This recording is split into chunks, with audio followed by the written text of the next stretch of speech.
लग्न आणि लैंगिक संबंध या दोन घटकांविषयीच्या परस्पर संबंधाविषयीचे काही घट्ट समज आपल्या समाजामध्ये आहेत. त्यामध्ये लग्नाआधी लैंगिक संबंध होताच कामा नयेत आणि त्यामुळे त्याविषयी बोलायची काही गरजच नाही. आणि लग्नानंतर लैंगिक संबंध तर होणारच हे गृहीतच आहे, मग त्याविषयी बोलायची गरज काय? शिवाय लैंगिक संबंध ही करायची गोष्ट आहे, बोलायची गोष्ट थोडीच आहे. अशी अनेक वेगवेगळी कारणं सांगून लैंगिक संबंध याविषयी बोलणं मात्र आपल्या समाजामध्ये टाळलं जातं. लैंगिक संबंध जी विवाह संस्थेमध्ये अतिशय महत्त्वाची आणि अगदी गृहीत धरलेली जी गोष्ट आहे, त्याच विषयी आपल्या समाजामध्ये मोकळेपणाने कुठेही किंवा सविस्तर अधिकृत माहिती कुठेही व्यवस्थित दिली जात नाही.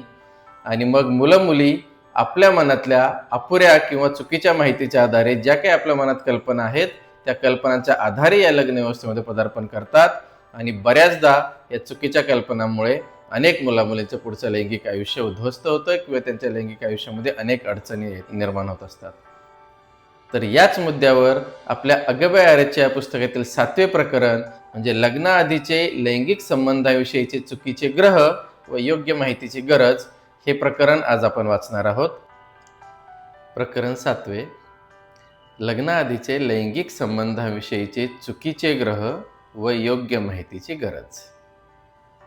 लग्न होण्याआधीच लग्नाचा विचार करत असताना जसा इतर सर्व गोष्टींचा विचार करतो, तसाच लैंगिक संबंध या महत्त्वाच्या मुद्द्यावरही तेवढ्याच गांभीर्याने व जबाबदारीने विचार व्हायला हवा. त्यासाठी पालकांचा रोल यामध्ये खूप महत्त्वाचा असतो. आपल्या मनामध्ये अगदी किशोर वयापासून लैंगिक भावना जागृत झालेल्या असतात, पण त्याविषयी अधिकृत माहिती कुठून मिळत नाही व त्याविषयी उघडपणे बोललेलं चालत नाही. हे एव्हाना आपल्या लक्षात आलेलं असतं. त्यामुळे या गोष्टींविषयी माहिती मिळवण्यासाठी इतर पर्यायांचा शोध सुरू होतो. अनेकदा मोठ्या माणसांच्या गप्पांमध्ये असा काही विषय निघाला की आपण कान टवकारून ते ऐकण्याचा प्रयत्न करतो.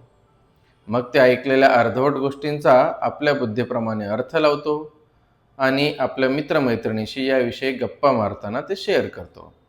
ते पण आपल्याशी असंच काही बाही शेअर करत असतात आणि यातून आपली लैंगिक संबंधाविषयीची प्राथमिक मते व भावना तयार होत असतात.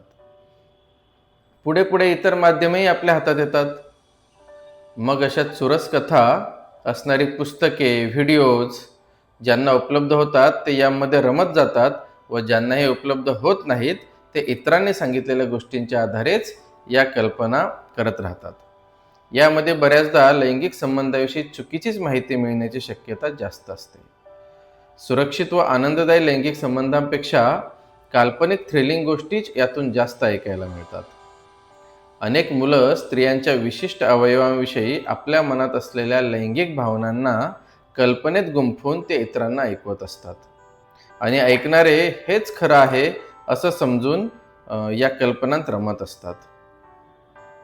यामध्ये अनेकदा लिंग मोठे असण्याची गरज व फायदे, जास्त वेळ स्टॅमिना टिकवणे व वेगवेगळ्या लैंगिक पोझिशनविषयी अनेक काल्पनिक कथा मुलांच्या डोक्यात भरलेल्या असतात.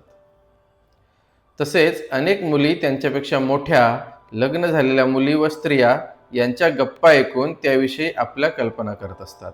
यामध्ये अनेकदा लैंगिक संबंध ही किती वाईट गोष्ट व यासाठी पुरुष स्त्रियांना किती व कसा त्रास देतात हे सुद्धा त्यांनी ऐकलेले असते व त्यामुळे त्याविषयी एक विशिष्ट भीती त्यांच्या मनात तयार झालेली असते.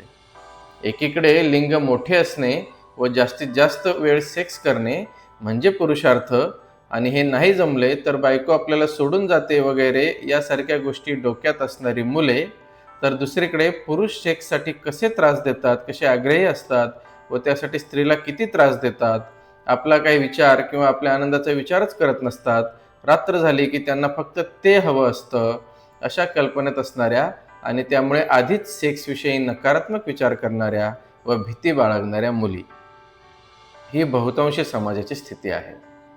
आता आजकाल तर अँड्रॉइड मोबाईल व इंटरनेटमुळे अनेक साईट्स सहज आपल्या हाताच्या बोटात आल्या आहेत.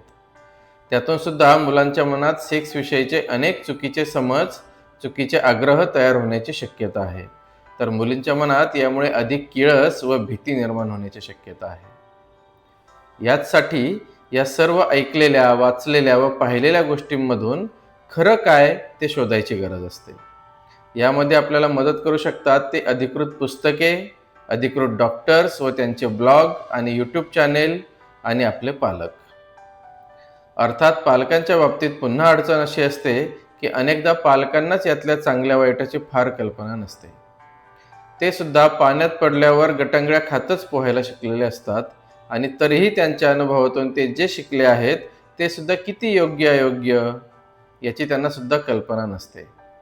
त्यामुळे अशा वेळी त्यांना सुद्धा दोष न देता वर सांगितल्याप्रमाणे काही अधिकृत माध्यमांतून आपणच आपलं ज्ञान वाढवणं गरजेचं आहे. यासाठी काही अधिकृत माहिती देणारी पुस्तके वाचता येऊ शकतात. त्यामध्ये डॉक्टर विठ्ठल प्रभू यांचे निरामय कामजीवन, डॉक्टर शशांक सामक यांचे नवविवाहितांचे कामजीवन यांसारखी पुस्तके आहेत. तसेच काही यूट्यूब चॅनेलवर सुद्धा याविषयी अधिकृत माहिती मिळू शकते.